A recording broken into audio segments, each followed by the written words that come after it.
Welcome to this edition of Success Breath with Benson Adema. Listen carefully, because what I'm about to tell you will separate you from 99% of humanity.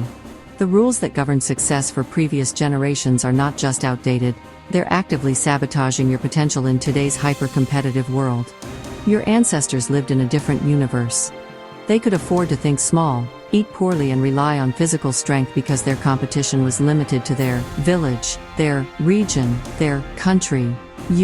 You're competing with 8 billion people, and artificial intelligence is breathing down your neck every single day.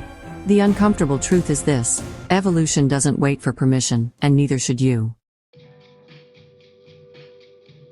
Let me paint you a picture of the chasm between then and now. Your great-grandfather could survive on potatoes, bread, and whatever grew in his backyard because his biggest mental challenge was remembering his neighbors' names and calculating simple transactions. His brain ran on glucose and prayer. You live in the information age where your cognitive capacity determines your economic capacity. While your ancestors filled their stomachs with starchy comfort foods, you must fuel your mind with precision nutrition. Omega-3 fatty acids, high-quality proteins, targeted supplementation, these aren't luxuries, they're your competitive weapons. Consider this: your ancestors didn't understand mental health because their psychological stress was temporary and physical. A bad harvest, a harsh winter, a conflict with neighbors, these had clear beginnings and endings. Your mind faces an endless barrage of digital stimulation, decision fatigue, and existential complexity that would have broken their spirits in weeks. They dismissed mental wellness as weakness. You must treat your psychological state as sacred territory because in a knowledge economy, your mental clarity literally determines your market value. Depression isn't just sadness, it's professional suicide. Anxiety isn't just worry, it's innovation paralysis. And alcohol. Your forefathers used it to celebrate harvests and numb physical pain. They could afford to be intoxicated because tomorrow looked exactly like today. You live in a world where opportunities appear and vanish in hours. Every moment of mental fog could cost you the breakthrough that changes everything. Treat alcohol like the cognitive poison it is. In this new world, 3 forms of capital will determine whether you thrive or merely survive: your reputation, your cognitive architecture, and your network. Your reputation is your most valuable asset because trust scales infinitely. In Lagos, Nigeria, consider Aliko Dangote. He didn't become Africa's richest man through superior products alone, he built an unshakable reputation for reliability and vision. When Dangote speaks, governments listen, investors mobilize, and entire industries pivot. His word carries more weight than most nations' currencies. That's the power of reputation capital. But reputation without cognitive excellence is just popular mediocrity. Your mind is your manufacturing plant for breakthrough thinking. Look at Tony Elumelu, another Nigerian titan. He didn't just inherit wealth, he engineered systematic thinking approaches that allowed him to see patterns others missed. He understood that in banking, in investments, in entrepreneurship, the quality of your mental models determines the quality of your outcomes. Your network amplifies everything. It's not about collecting business cards, it's about becoming so valuable that high-caliber individuals gravitate toward you. When Mark Cuban, the American billionaire entrepreneur, started out, he didn't just accumulate contacts. He made himself indispensable to people who mattered. He studied technology trends obsessively, provided genuine value first, and built relationships based on mutual elevation rather than transactional convenience. Here's what evolution looks like in practice. First, optimize your biological foundation. Your ancestors thought food was fuel. You must think of food as medicine. Every meal is either moving you toward peak cognitive performance or away from it.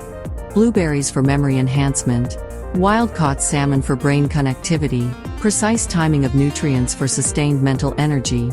Second, weaponize modern medicine and longevity science. Your ancestors accepted aging as inevitable decline.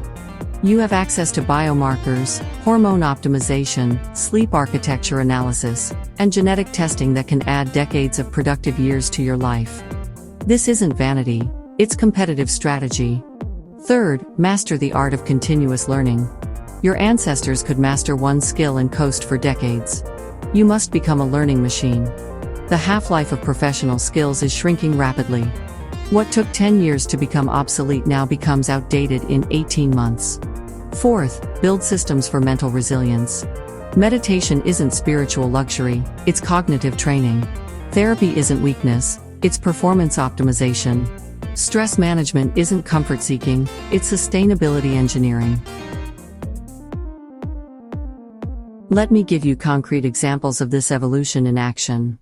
In Nigeria, Sim Shagaya revolutionized e-commerce not by having more money than competitors, but by thinking differently about African consumer behavior. While others applied Western models, he studied local patterns, built trust systems suited to Nigerian markets, and created U-Lesson, transforming education accessibility. His cognitive adaptability, reputation for innovation, and strategic network building turned ideas into empire. Similarly, Linda Ikiji built a media empire from her bedroom by understanding that content creation was evolving faster than traditional media companies could adapt. She invested in her personal brand reputation, continuously upgraded her understanding of digital platforms, and built networks with both content creators and advertisers. Today, her influence reaches millions while traditional media companies struggle with relevance. In the United States, consider Sarah Blakely's Spanx revolution. She didn't have fashion industry connections or textile manufacturing experience. But she had evolved thinking patterns. She identified problems others ignored, persisted through hundreds of rejections, and built a network of believers. Her cognitive approach to problem solving, combined with relentless reputation building and strategic networking, created a billion-dollar business from a single insight. Here's your immediate action point. I'm giving you a 90-day evolution protocol that will separate you from mediocrity permanently. Days 130, Cognitive Foundation Building. Eliminate all processed foods. Implement a targeted supplement protocol based on cognitive enhancement. Research. Establish a daily meditation practice, and begin tracking your mental clarity scores. Start reading one book per week from masters in your field. Days 31 to 60. Reputation engineering. Create valuable content consistently, whether written, video, or audio. Begin solving problems for others in your industry publicly.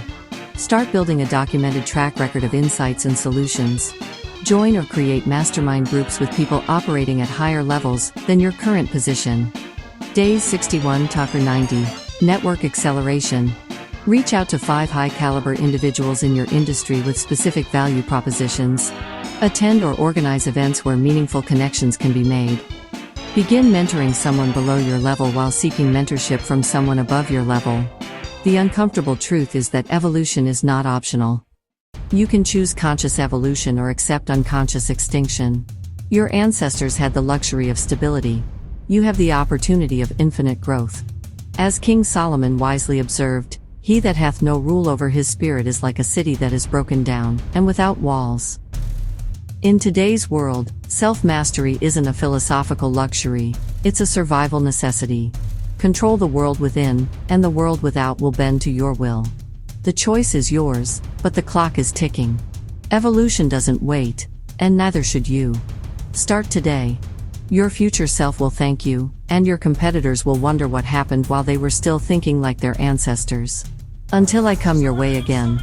Benson Adima remains your foremost motivational speaker and author here in Lagos, Nigeria, West Africa.